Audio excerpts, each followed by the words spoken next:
and welcome to Yeshiva Shem Ve'aver. I'm Rabbi David Katz, and you are listening to the Tehillim In-Depth Series, class number 6. This is an ongoing, in-depth, follow along each verse by verse of Tehillim number 72. The reason why Tehillim number 72 is the choice of Tehillim. Obviously, it's a little bit strange. It's, right basically in the middle of Tehillim. We didn't start with 1. We didn't end with 150. Why 72? Because 72 is actually the end of Tehillim. King David ends this particular psalm, number 72, with the words, "Finished are the prayers," or Tehillim psalms, of David, son of Yishai. And he ends in spectacular fashion. It's a phenomenal psalm. And more importantly, in line with the messianic universal Torah message, a message for humanity, a message given to King Solomon that is a hint to the messianic era. It's the psalm that, as though there are many psalms that speak to the Noahides / Ger, Psalm 72 is effectively King David's charge to Solomon, as if to say, when you're king, when you are in the aspect of the messianic kingdom, the power to reveal God on earth through law, philosophy, concept, you must be able to judge righteously the nations of the world along with Israel. And what does it mean to judge? We're not talking, passing law, in brimstone and fire on people's heads.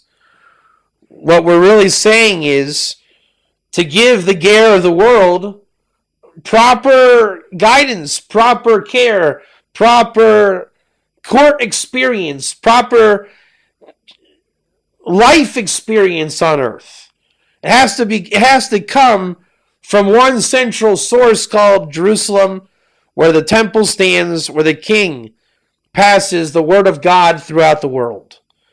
And if it's going to be a word of God only for Israel, as King David mentions to Solomon, it defeats the purpose. The word of God must go around the world, around the globe, and it must be equally tzedek and mishpat, righteous and just. That's Psalm 72 in a nutshell.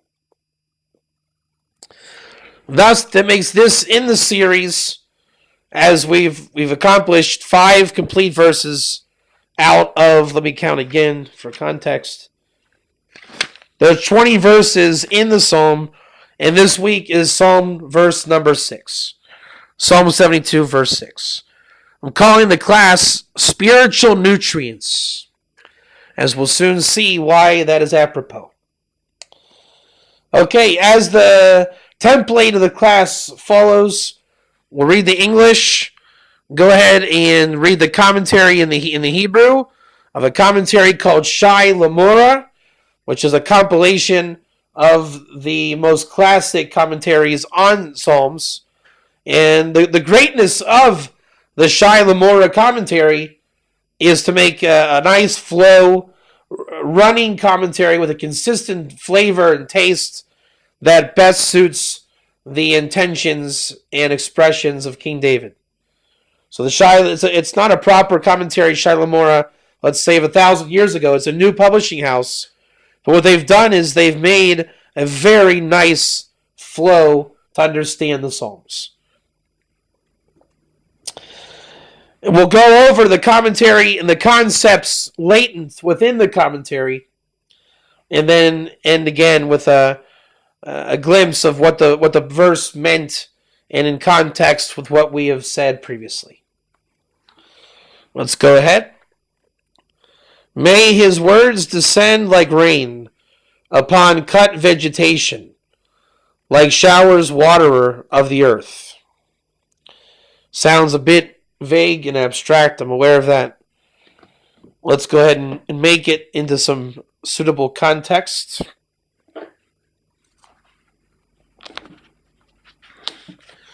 By getting into the Hebrew. May his words descend like rain upon cut vegetation. Again, I'm going to loosely translate to give a flow. I'm not going to be insistent on word for word in the translation. We'll explain a bit outside the box. Again, may his words descend like rain upon cut vegetation. And as a run-on sentence, the commentary begins, and since that the heart of the nation will be prepared with the fear of God, the reverence and awe of God,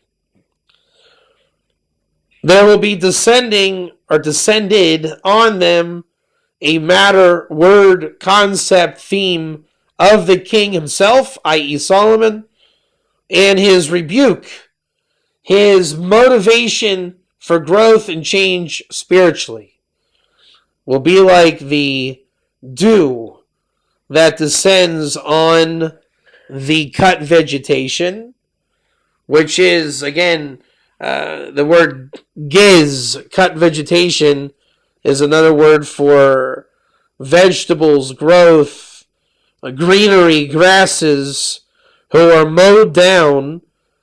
And this type of vegetation or growth of the earth, once it's mowed down, it opens its mouth to swallow the dew.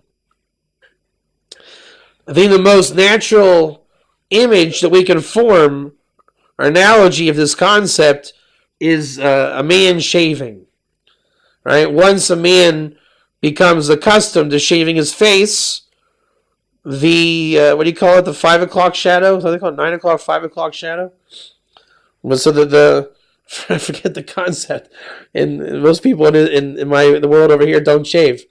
So whatever shadow it is, it comes back as stubble on a man's face. And it comes back very soon. That's the whole point. Thus, the greenery or vegetation, when you mow it down, it comes back ready to absorb moisture. The analogy is that the people will then desire to hear the rebuke, the motivation for positive, continuous growth, universal achievement, mankind in harmony. That's the message coming from Solomon. That it'll be like the grabbing of grasses as their mouths are open to receive the dew. The idea would be that as King Solomon receives the revelation from toil and Torah, receiving the direct pipeline from God, divine inspiration, prophetic revelation comes down, and what King Solomon would be able to do, ideally, as King David is charging his son in a hopeful messianic character, as an essential Ben David, son of David, is that Solomon would be able to have the pipeline with God. He would have the Torah study, the wisdom, the prophetic experience, the motivation of truth.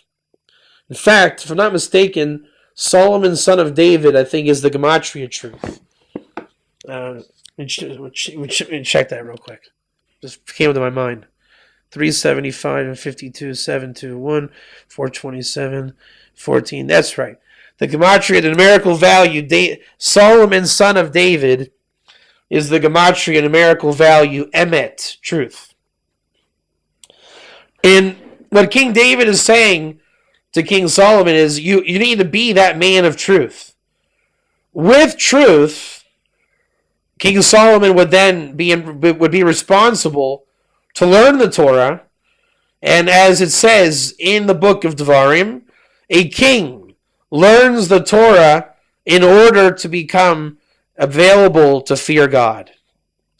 And as the last verse that we did, along with this verse mentioned, The fear of God is the currency for all spirituality.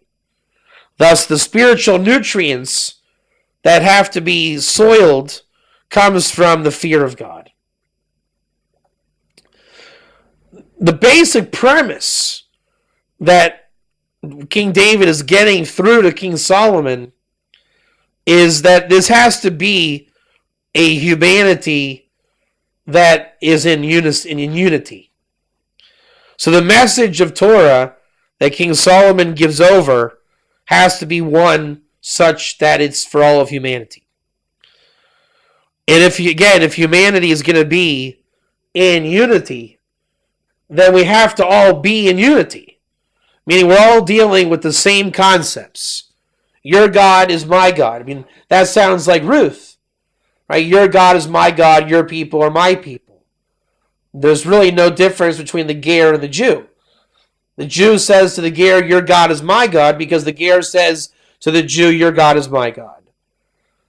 The Ger says, your people are my people, that's of Israel, and as the Ger is called your brother, then the Jew would have to say, in line with love your neighbors yourself, your people are my people.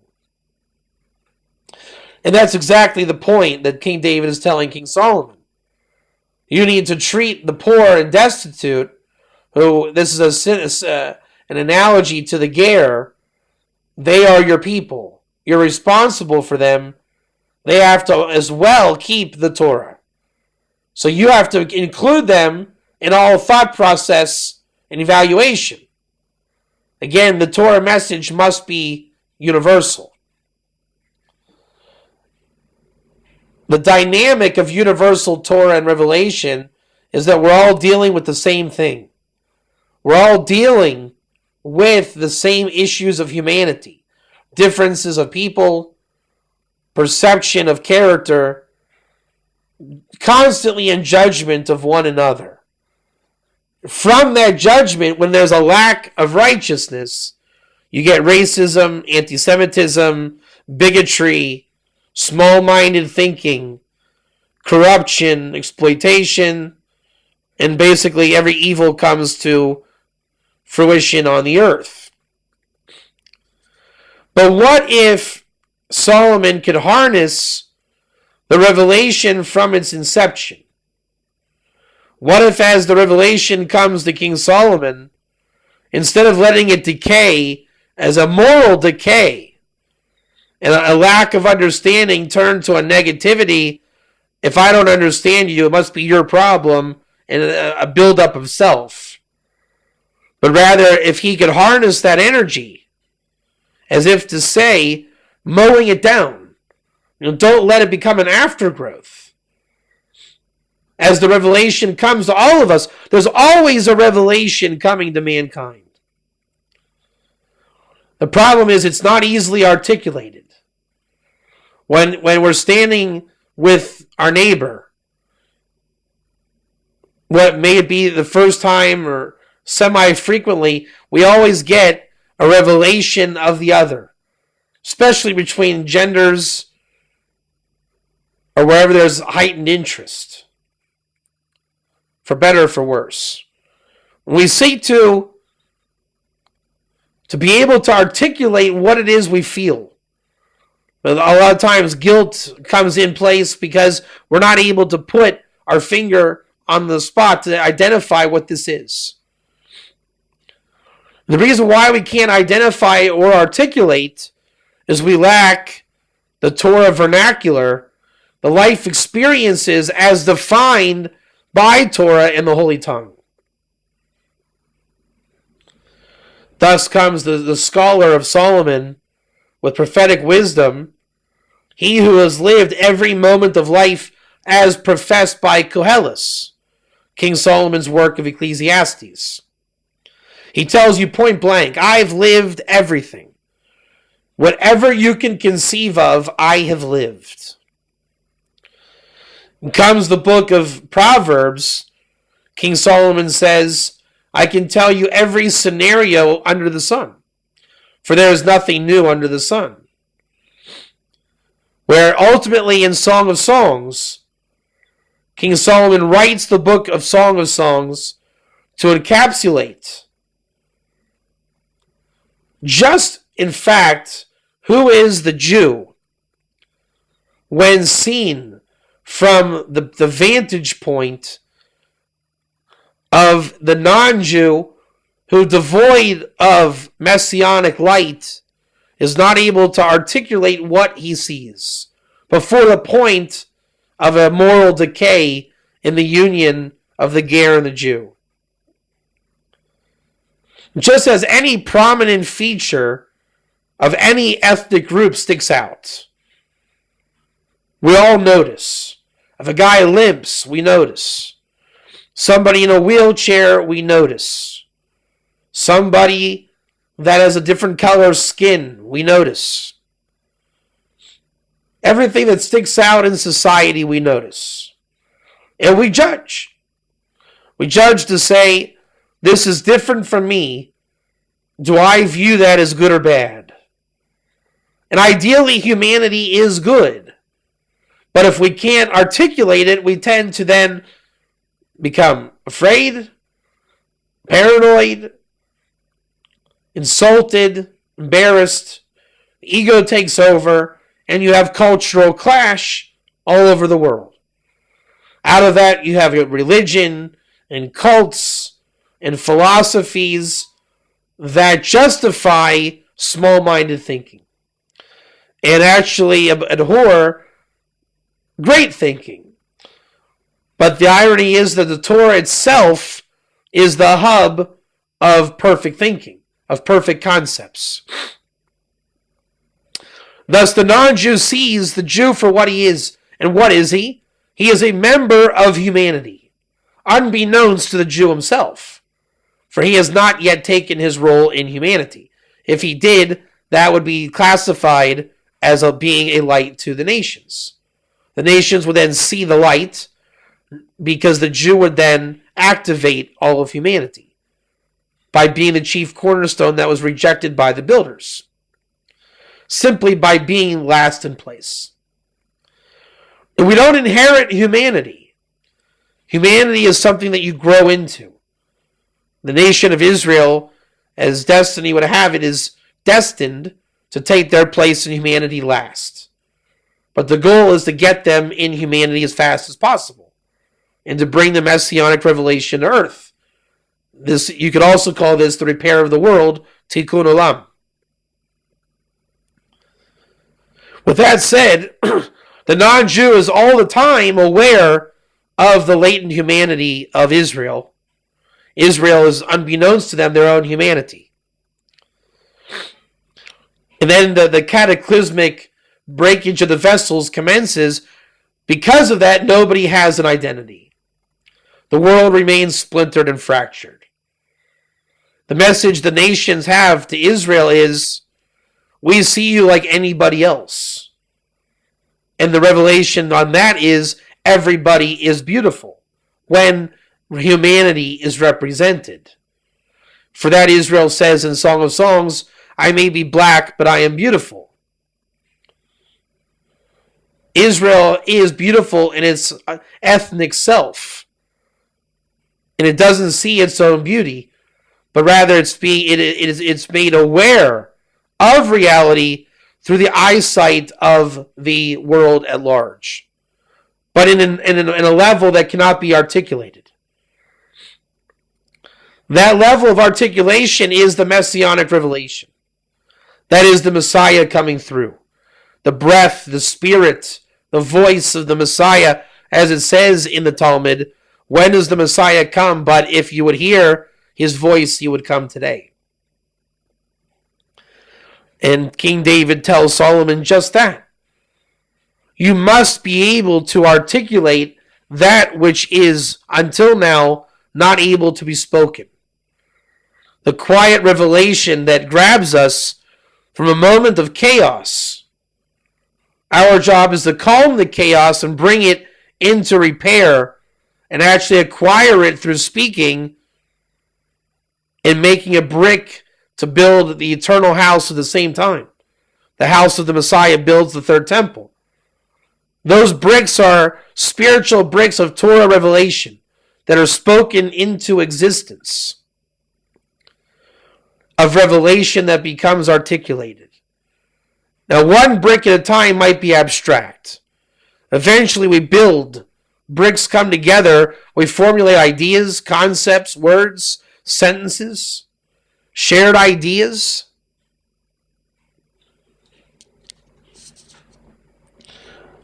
The greater the elements come together, the more we can articulate. Things about ourselves that we don't even have the ability to put our finger on. Why we do things. Why our spouses do things. Why life does things. Why God does things. Things that we never were brought up in our consciousness, but yet we were subtly aware in the back of our mind. The irony is, those things in the back of our mind, once they become vocalized, that's the essential Torah, the language and vernacular of the Ger. The ability to go into humanity and speak the truth. To use words that other people may be afraid to use. To speak between Ger and Jew on a like-minded wavelength that neither offends either one, but promotes unity and brotherhood, an acknowledgement of the other.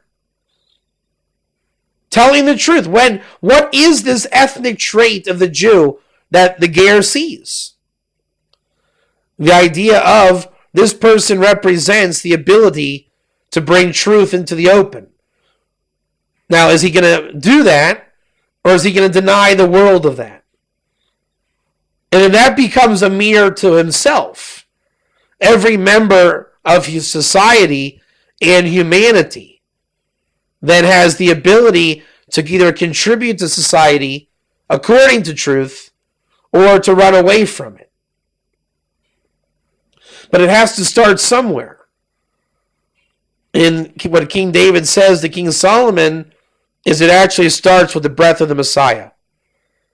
The Messiah is the revelation that we all deny. We have to train ourselves to not deny it, but speak it, grab it, conceptualize it, share it, spread it amongst men. And this becomes the fabric of the Torah that goes around the world of humanity. How do you address the nations if you cannot address the nations? If you're afraid to address the nations, there's a problem. Hence, the most and foremost principles must be we are all humanity. And the Torah concepts that provide a platform for humanity is what King David is suggesting of King Solomon. The breath of Messiah articulated is that platform of unity. It's synonymous with vessels of the fear of God. For it's impossible that the vessels would be devoid of the fear of God. Thus, should the Messiah speak words of wisdom, there's never a fear of it lacking the fear of God. Thus, already you can say goodbye to offensive behavior, misunderstanding. Everything negative goes to the wayside. And only the breath of the Messiah, i.e. the articulated revelation,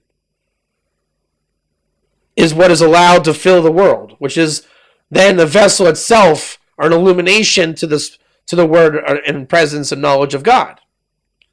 From that expands again, and you have the building of the third temple, because people see the vision of what the world needs. The Torah becomes the modus operandi of the universal philosophy of God.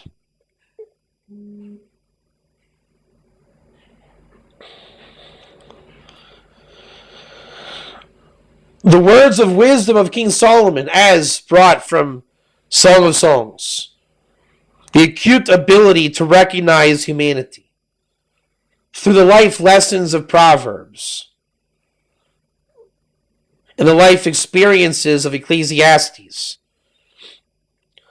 Mankind in Israel will always be lacking the experience necessary to lead the way in world innovation. You'll need a king filled with the knowledge of God. Because when you go into the places of obscurity, it's not you that went, but rather God was there and brought you to him. God exiles himself, and those close to God find themselves in exile with God. God comes out of exile, you come out of exile, you now have a fractal of redemption. Or more explicitly translated as salvation. From that salvation, you'll gain those vernacular and vocabulary words. Because you'll come from darkness into light with an ability to put an articulation on the experience. That's what the world is missing, and those are the words that when you chop down the dead material of life, old ways of thinking, pathways that don't exist, and you chop it down as to promote proper growth, then the world sucks up those Torah ideas like a plant thirsting for moisture. In Israel, they invented the drip faucet that actually makes plants grow in a much more effective way. Just, dripping ever so often. And that's the way the words of Torah work as well. So that here you have a constant life cycle of spirituality. That God, everything is in harmony and in balance. God brings you through. You go through life. You gain the revelation. At the point of impact of exile, and you get attuned to causing redemption at the moment of exile, putting words to the experience, which instantly changes it from a small-minded experience to something utterly profound and high. When you grab the moment with the words, and you can convey them as charitable topics of this world, so-called the meaning of life, you come out with the answers of life. The Torah of the tree of life.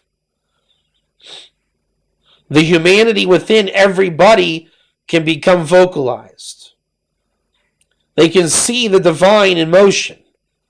The Spirit of God in man. More importantly, the Spirit of Mashiach in every man. We can say the word the Spirit. It's the revelation that passes through us all. Our job is to vocalize that and spread it, share it, pass it on to a world of deposit of the vessels of Mashiach. It becomes a vernacular of Mashiach code. A lot of it exists already. Pearls of wisdom, ways of life. But we have not identified it as the Spirit of Mashiach. As it becomes more and more pronounced and universal, and humanity experiences these things in terms that we can relate to, a revelation of Messiah on earth begins to formulate. Then it's no longer just a revelation in you, it's a revelation in the world. Eventually you'll materialize into a temple on the Temple Mount, a messianic movement in the world. Ideally, the world will find an anointed Messiah. But that's already a future revelation. A future revelation that starts with you and with everybody else of humanity. To take the liberty and pull the Spirit of the Messiah from within you and pass it on to your fellow man. It's called brotherhood, friendship, intimacy, love your fellow man as yourself, love the ger, Song of Songs, Proverbs, Ecclesiastes, living life with God, being able to identify God. That's what makes the grass grow. What does not make the grass grow is din, judgment, kill the goyim for this, the Noahides die for that, everybody is at odds. The punishments of the Torah are as such. A religious ger instead of a humane ger. A technical Torah as opposed to a beautiful Torah. A technical Torah doesn't need help in its articulation. Thus, it does not make the grass grow. It's not based on the fear of God. You can learn the Torah without a prerequisite fear of God. But a Torah of humanity, you are only going to merit the words of revelation if you have the fear of God. Thus, it's no longer a religious endeavor. It's a philosophy of God as brought out by the reality of Torah that we all live. That's what makes the grass grow. That's what makes grass into people waiting for the revelation. You've chopped down, let's say, their hard shell that's placed around their mind and their lips, even their legs from walking to do the truth. But when they taste humanity within themselves, there's a natural yearning for more blessing. And this is why the commentary says, the heart of the nation must be prepared with the fear of God. So if you have a temple and a Messiah and a priesthood serving humanity, and humanity recognizes the Temple Mount, and there's a constant flow of articulation of humanity. Why does everybody pass before the priesthood with their offerings and appearing in the temple? Because humanity passes through the temple. The temple is the building of humanity. One can easily imagine then how great a revelation is there. This is where it's at, the house of God. So if we're putzing along in our exiled world, imagine the power of revelation from within the confines of the temple. Each ger, each Jew with their offering, each one with a revelation of his life in full bloom, articulated experiences, shared with the priests as they eat the offering or whatever the nature of coming together is. He goes back on his way to his land, spreading those vessels. The light of Messiah never stops. Life is infinite, so imagine putting infinite light to the infinite life, thus being an infinite revelation of God in a perfect steady diet of rhythm and balance, growing, pulsating with the revelation of God. And the king, the Messiah figure, is the voice box that just pumps it out. Right? The heartbeat that doesn't stop. The one who's proverbially aware of the emergence of the revelation. That of the Holy of Holies. Which, if we're going to promote the building of the temple, how do you do it? We come to the Song of Songs revelation of the ger and the Jew. But you can't just sell Song of Songs. So you must bring society up to the gates of the Holy of Holies that is synonymous with Song of Songs. Once you have a temple established, the Song of Songs, i.e. Solomon's Pearls of Wisdom, becomes the voice between the Kruvim, the angels on the ark. A constant drawing down from the higher worlds, just like that sprinkler system. A drop from above called male masculine waters. Our yearning goes up as feminine waters. And it's like a regular evaporation cycle. So as above, so as it below. And we collect the dew, and we lose our skin from yesterday. We're fresh today, and we're thirsting for more. This is the world that King David envisioned as a world of mazal. You are really not you. You are grass that gets mowed, willing and ready and able to receive. Now you're much more than that. We are humanity, but we can be compared to grass, seeds, light, water, earth. Life becomes an analogy of man. You're a tree, you're a fruit, you're a mother, you're a grandfather. You are another Abraham. You pass the blessing of Melchizedek. The Torah, the existence, reality, the revelation of God then passes through us all. Man was created in the image of God. The Messiah is the one that innovates and keeps the idea fresh, spinning, twisting, emanating. As the revelation comes down, he is the one whose pipeline pulsates with the revelation that emanates as drops of wisdom that we thirst and yearn for.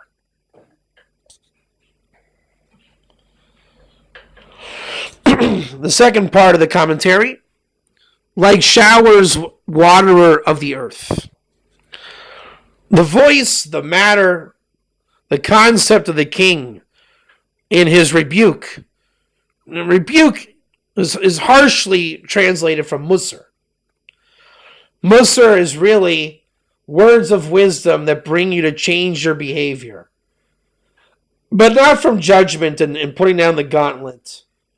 From absolute truth, just pushing you to become better. And it'll descend and influence even more so. Like the showers of dew that are fine and drip onto the land in a place that there still is only dirt there. And then the dripping creates little flourishments, semach. Thus is Solomon preparing for the revelation of the awe of God. Also mankind, that their intellect until now was not moved with the fear of God.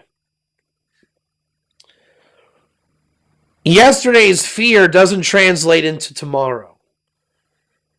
Thus Solomon wakes up every day, or the messianic figure, with a new infused fear of God. And then that goes out into the world. And tomorrow, that fear of God is worthless. It's very much like produce. Right? If I get a shipment of apples, it doesn't do me any good to buy 1 billion apples. Because in a week from now, they might go bad. So the more spiritual you are, the less shelf life you have. If you're selling spam, you're probably not too much true. Right? If you have a jar of pickles that you can stay fresh in a can for 20 years, that's not the produce of Solomon. The man of the desert stayed overnight, and it was done. And that was perfect spiritual nutrients. Thus, King Solomon every day wakes up with pearls of wisdom that are distributed like dew, getting absorbed into the grass. If you wait till the next day, it's gone, it's dried up, it's no good. Thus, every day the world mustn't stop. Every day we seek the produce of the Spirit of the Messiah. And that there must be a Messiah figure, a son of David, every day putting out new, fresh produce from sitting within Zion. And we begin that process by building up to Zion, by spreading the power of the light and breath and spirit of the Messiah. First, it must come from humanity. Humanity must get the moisture, the hevel. The mist must come up from man. We speak it into creation. What does it say? On the first day of creation, the Spirit of God hovered over the waters. They say it's the King Messiah. And then why did it happen on day one? Just as one of humanity, when they vocalize the breath from within in articulated fashion, the Spirit of the Messiah will hover on those waters. The second day, you'll differentiate between what was evil and what is now rectified. The third day, you'll have a flourishment. The fourth day, you'll see signs in the heaven. On the fifth day, you'll have creatures teeming with creatures. No more active violence. On the sixth day, you have man finally as one. On the seventh day, you enter the Garden of Eden to celebrate the lights of Shabbos and rest, where you will eat of the real fruit of the tree of life. By then, it's fermented into physical, spiritual form of nutrients. The perfected, sifted Torah of divine revelation from a Messiah who repairs the sin of Adam, only this time from atop the Temple Mount. The world will have repaired itself. They will have elected a king. God, his knowledge will fill the universe. Evil and death will go away, just like that aftergrowth. And we will receive nutrients of the knowledge of God for eternity.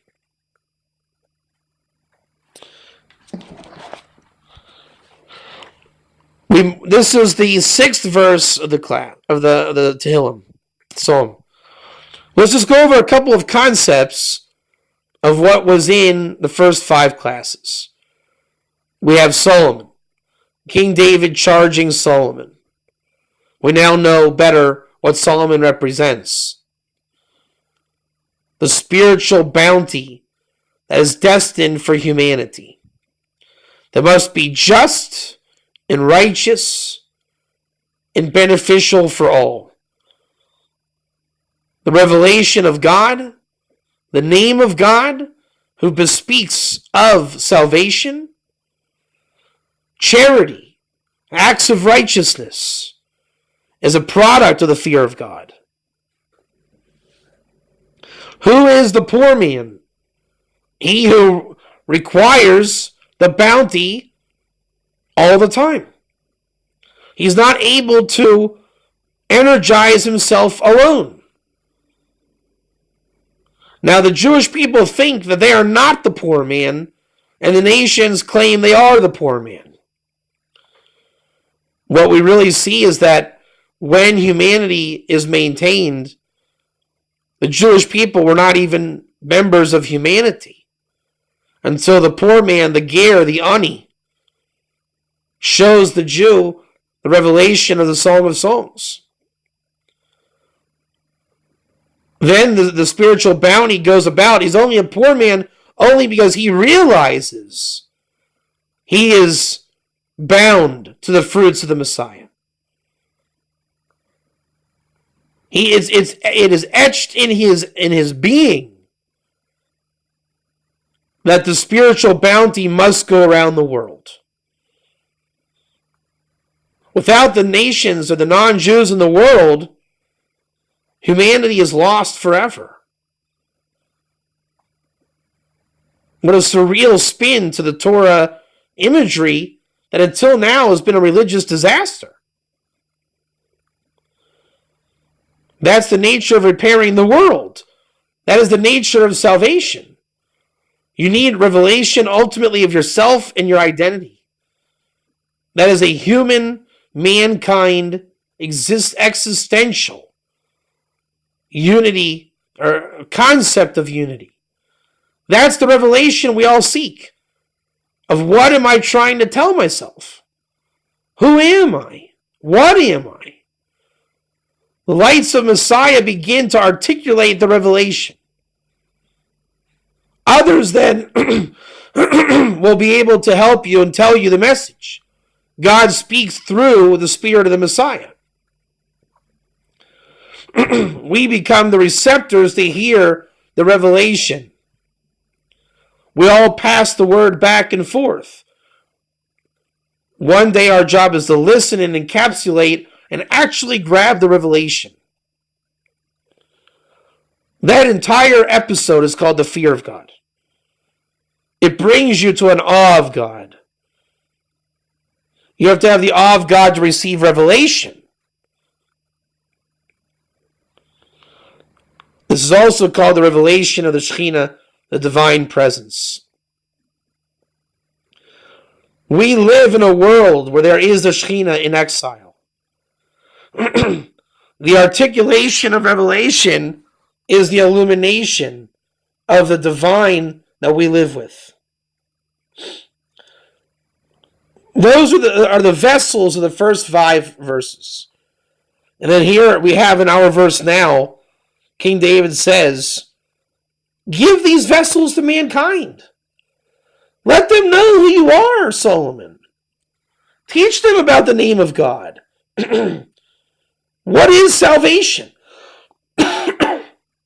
What is an act of righteousness? Would you know it if you saw it? Could you call God by name if you experienced it? Do you know when a moment of the fear of God exists? Can you articulate the spiritual experience? Those are the matters that make the world grow and go around. To bring lofty concepts into our lowly world by using the vessels of the ger, the lifestyles of the ger, his vernacular, his life, his world, as vessels of the revelation of humanity. Because this world, we all live here. We're all eating the same fruit. We're all people. And we all ask the same question. We all want the same answer. And ultimately, it's the Torah of the Messiah that will give us the ability to answer our own questions. To make an establishment from our own words. As King David says, we must answer the vows of our own head, our own brain, our own inner monologue. The man becomes the microcosm of the world. You ultimately become self-aware. And the self-awareness becomes a revelation of the absolute subtleties that we experience but can't say what it is. When you're alone in proximity with another person that's not like you, and you notice a difference, and you ask yourself, is this safe? Is he like me? Is he a contributing member of society? And you don't want to be animalistic and say, we'll take it to the negative. But you're dying to answer, what is the positive revelation? And until it's become stale and an impurity in you, you have the opportunity to turn the tree of knowledge of good and evil into a fruit of the tree of life. You just entered a life moment if you can grab it. If you can't, you repeat it. Reincarnation, Gilgal, not in worlds to come, but maybe tomorrow. The test reoccurs, you'll live the same life tomorrow. King Solomon says, there is nothing new under the sun. Because really, there's only one question. What is the secret of humanity? And the secret of humanity is when you can put words on humanity. To be able to find the words in life moments that fit what is humanity to me. And it's the same to you. That's what creates a thirst for Torah. It's to not become afraid of the abstract. To go through the uncomfortable feeling of the abstract. That which I can't articulate. Eventually the words fit. You say, for example, the ger feels a funny feeling before going before a Jewish beis din. The rabbi feels a certain funny feeling before dealing with people he never dealt with before. And how do we justify these feelings without being offended or offensive? But if we understand the nature of humanity, as the Song of Songs dictates, does he know he's black and he's beautiful? Does he know what I am? We never even thought to ask the question. We thought we already knew. Or we took for granted that we don't know when we actually do. King David tells King Solomon, we can't afford to go into the world with messianic light and not answer these questions. You can't afford to not hit the mark. You can't go in front of the nations and treat them like anything other than what they are. Close is not good enough. Humanity must be understood universally.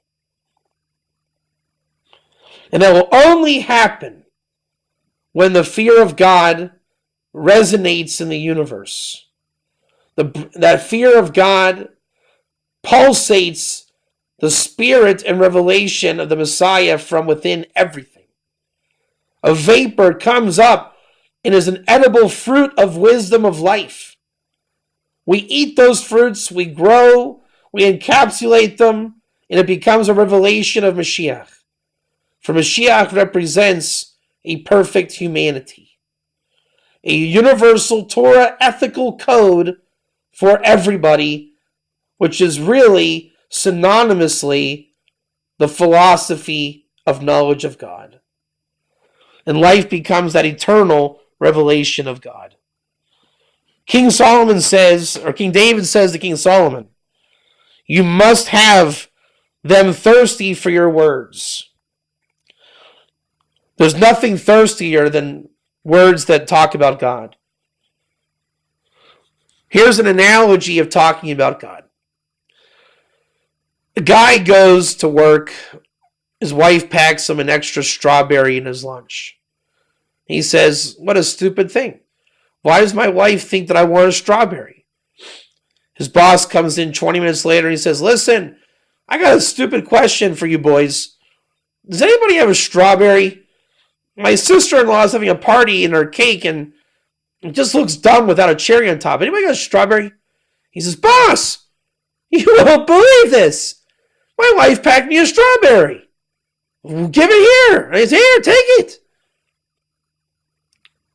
And he says, what an amazing experience. But how do you share that experience? What do? You tell your friends, your macho guy friends, hey, you listen, there was a miracle with the strawberry. They will make fun of you. There's old Bob talking about the miracle strawberry. But he knows it was. What does he lack? He lacks the vernacular to describe the spiritual divine providence. Don't talk about God because you're a Bible freak. You and your miraculous strawberry. He needs the vessels of the light and breath of the Messiah. He needs an analogous life moment that we all experience, but he just can't describe it. If he could describe it, he could bring God into life. And that would be the fulfillment of thirst. They'll say, tell us more about your strawberry. Why do people love rabbis? Love or hate them, you gotta love them. Because a rabbi writes, most likely today's generation, a very simple book. And you say, Rabbi, don't you know anything smarter than that? And he says, I do. But my job is to articulate that which you are unable to. And give you the power to articulate. When God enters your life to say, that was God. They say, come on, you're a God freak. Bible freak. You say, no, listen. Let me tell you about God. You know when you have a strawberry? Yeah, that happened to me last week. That's God. Now he's thinking, maybe God is in my life.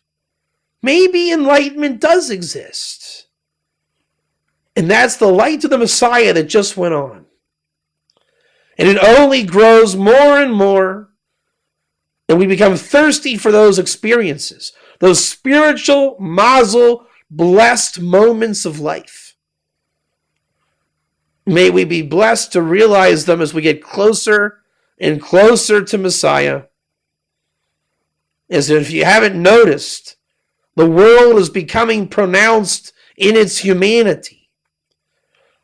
Each genre of society is offering you the vernacular to identify a code of conduct to articulate the revelations that we have.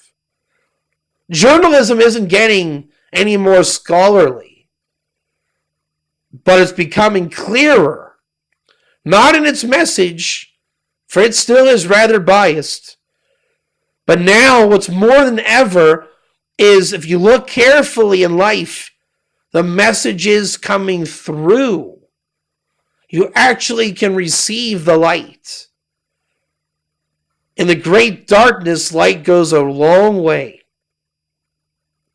That creates thirst, much like the technology of the drip and the absorption of moisture for plantation. King David charges King Solomon, make the world work in a humanitarian effort based on the fear of God in an authentic Torah universe where the spirit of the Messiah is available for all. As that is King David's message to King Solomon, you are the possibility of that messianic fulfillment. Make it happen. And it did happen. Don't read Mashiach ben David. Change the dot and read Messiah ben David. The speaking of the son of David. Let the Torah of Solomon of David lead the path of redemption. That's all this week. Thank you very much. And I hope you enjoyed verse number 6. See you next time for verse number 7 in Psalms number 72.